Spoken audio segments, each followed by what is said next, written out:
میں یہ عرض کر رہا تھا، دیکھو میرے بھائی، اگر اللہ نے آپ میں کوئی اچھی بات رکھی ہے، کسی نیکی کی توفیق دی ہے، تو اس کا بھی استحضار کرنا چاہیے۔ استحضار کا مطلب اس کے بارے میں ہمیں سوچنا چاہیے، اس کی ہم قدر کریں، اس پہ اللہ کا شکر ادا کریں۔ یہ نہ دیکھیں سب روزے رکھنے تو ہم نے رکھ لیا تو کیا ہو گیا، بھائی سب کا نہیں پتا، ہم تو نالائق ہیں یار، سب تو بہت نیک ہیں، وہ تو رکھ سکتے ہیں، ہم جیسے نالائق کو اللہ نے توفیق۔ میرا جو اللہ سے معاملہ ہے، مجھے کیا پتا آپ کا کیا معاملہ ہے، میں تو اپنا معاملہ دیکھوں گا۔ تو ہمارے نبی اپنے آپ کو موٹیویٹ کیسے کرتے تھے؟ رہب الظما، پیاس چلی گئی، وابتلت العروق، رگیں تر ہو گئیں، وثبت الاجر انشاء اللہ، اور اللہ نے چاہا تو اجر ہمارے اعمال میں لکھ دیا گیا، اجر لکھ دیا گیا ہے۔ تو اس سے انسان کو اگلے دن دوبارہ روزہ رکھنے کا حوصلہ ملتا ہے۔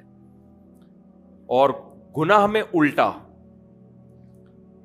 تھوڑی دیر کی لذت، یہاں سے بات شروع ہوئی تھی کہ جوانی میں بھی یہ لذتیں اگر آپ نے کنٹرول نہیں کیا نا تو بڑھاپے میں یہ لذتیں بڑھیں گی، مگر گناہ کرنے کی طاقت کیا ہو جائے گی؟ ختم۔ تو حسرت، افسوس، ٹینشن والی زندگی۔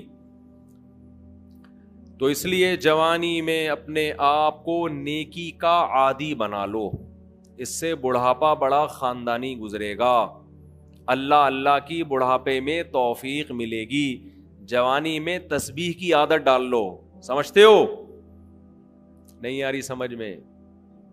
جوانی میں کیا عادت ڈال لو؟ تسبیح کی۔ نبی صلی اللہ علیہ وسلم نے فرمایا، صحیح بخاری کی آخری حدیث، کلیمتانی خفیفتانی علی اللسانی ثقیلتانی فی المیزان حبیبتانی الی الرحمن سبحان اللہ وبحمدہ سبحان اللہ العظیم۔ دو کلمات زبان پہ بہت ہلکے، ترازو میں بہت بھاری، اور رحمان کو بہت محبوب۔ ایک سبحان اللہ وبحمدہ، دوسرا سبحان اللہ العظیم۔ یہ آپ نے اگر جوانی میں اپنے آپ کو ذکر کا عادی بنا دیا، بڑھاپا بڑا اچھا گزرے گا۔ ہماری مسجد میں ایک بزرگ ہیں، پابندی سے تراویح پڑھتے ہیں۔ آج فجر میں پتا چلا کہ روزانہ 20 پارے تلاوت کا معمول ہے۔ میرا خیال ہے 70 سال عمر تو ہوگی، 70 سال میں روزانہ کتنے پارے پڑھ رہے ہیں؟ 20۔ کیا یہ عادت انہوں نے بڑھاپے میں ڈالی ہے؟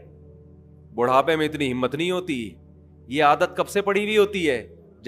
جوانی میں روز 20 نہیں پڑھتے ہوں گے، 2 پڑھتے ہوں گے، 3 پڑھتے ہوں گے، لیکن جیسے جیسے عمر بڑھ رہی ہے وہ تعداد کم ہونے کے بجائے، بولو، وہ شوق بڑھتا چلا جا رہا ہے۔ عین ممکن ہے کچھ دنوں کے بعد یا چند سالوں کے بعد صحت اجازت نہ دے، عین ممکن ہے، لیکن شوق تلاوت کا کم ہونے کے بجائے بڑھے گا، اور اللہ اجر کس پہ لکھے گا؟ شوق پہ۔ حدیث میں آتا ہے کسی کا کوئی معمول تھا، صحت خراب ہونے کی وجہ سے معمول چھوٹ گیا تو اللہ اس کے اعمال میں وہ نیکی لکھتے رہتے ہیں۔ جیسے کسی نے ہمیشہ رمضان میں روزے رکھے ہوں، بڑھاپا آ گیا، شوگر، بیماریوں کی وجہ سے روزہ نہیں رکھ پا رہا، تو اب یہ تھوڑی کہ اللہ اس کا اجر ضائع کریں گے، اللہ کہیں گے تو نے ہمیشہ رکھے ہیں، اب مجبور ہے تو میں تیرے اعمال میں روزے لکھتا چلا جاؤں گا میں۔ تو آج آپ نے اپنے آپ کو، میرے بھائی، اللہ کا تھوڑا تھوڑا اللہ کا ذکر کی عادت ڈالو۔ میں نہیں کہہ رہا آپ سے زیادہ نہیں ہوتا تو وحشت نہ تھوڑا کر لو۔ آج تھوڑا کرو گے، کل اس تھوڑے میں ایسی لذت ہوگی کہ اللہ اس مقدار کو بڑھا دے گا۔ حدیث میں آتا ہے سبحان اللہ والحمد للہ ولا الہ الا اللہ واللہ اکبر، یہ کلمات احب الی اللہ مما طلعت الشمس، او کما قال صلی اللہ علیہ وسلم۔ سورج جن چیزوں پہ طلوع ہوتا ہے، ظاہر ہے سورج تو پوری دنیا پہ طلوع ہوتا ہے، ان تمام چیزوں میں اللہ کو سب سے زیادہ محبوب یہ کلمات ہیں۔ اور دیکھو اس میں اللہ کا کوئی فائدہ نہیں ہے، اللہ کی آپ حمد و ثنا کریں، اللہ کا کوئی فائدہ نہیں ہے۔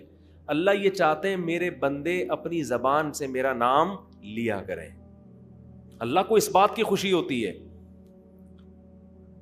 ہمارے حضرت ایک شعر پڑھا کرتے تھے, یہ جو اہل اللہ ہوتے ہیں نا ان کو ذکر کی بڑی عادت پڑ جاتی ہے, بار بار اللہ کا نام لیتے لیتے نا, شروع میں تو انسان کو عادت نہیں ہوتی, جب نام لیتا ہے بار بار ذکر, تو پھر اس کا ٹائم اللہ کے ذکر کے بغیر پاس نہیں ہوتا, پھر اس کو ایک کمی محسوس ہوتی ہے. کسی کو چائے کی عادت پڑ جائے, چرس کی عادت پڑ جائے, سگریٹ کی عادت پڑ جائے, نہیں ملے تو تڑپتا ہے نا. تو جس کو ذکر کی عادت پڑتی ہے نا, اس کو جب ذکر کا ٹائم نہ ملے تو اس کا دل پریشان ہوتا ہے, اس کو اللہ کے نام میں ایک چسکا آنے لگتا ہے. لیکن یہ پہلے دن نہیں ہوگا, عادت ڈالنی پڑے گی. تو روز آنا اس کا معمول بنا لے, 100 دفعہ صبح 100 دفعہ شام تسبیح کا معمول بنا لیں. اس سے کیا ہوگا, ابھی شاید دل نہ لگے آپ کا, لیکن جیسے جیسے عمر بڑھے گی اللہ کے نام کا چسکا لگنا شروع ہو جائے. بڑھاپا بہت اچھا گزرے گا, اللہ کو یاد کر کے گزرے گا. کھوپڑی شریف میں بات آ رہی ہے کہ نہیں آ رہی؟ اور اگر ہر وقت دنیا کے تذکرے کرتے رہے نا, ہر وقت ویڈیو گیم لے کے بیٹھے ہوئے, پب جی کھیل رہے ہیں, سانپ والا, اب تو سانپ والا ختم ہو گیا, اب آ رہا ہے سانپ والا. نوکیا میں آتا تھا, سانپ لمبا ہوتا جا رہا ہے, اس کو پتہ نہیں فضول ٹائم ویسٹ کر رہے ہو. ہم پریشان ہوتے ہیں یار, ہمارے پاس کاموں کو نمٹانے کا ٹائم نہیں ملتا. ہم تو چاہ رہے کاش یہ دن 24 گھنٹے کے بجائے 48 گھنٹے کا ہو جائے. اور لوگ کیا کر رہے ہیں کہ وہ باقاعدہ ارادہ کر کے ضائع کر رہے ہیں ٹائم.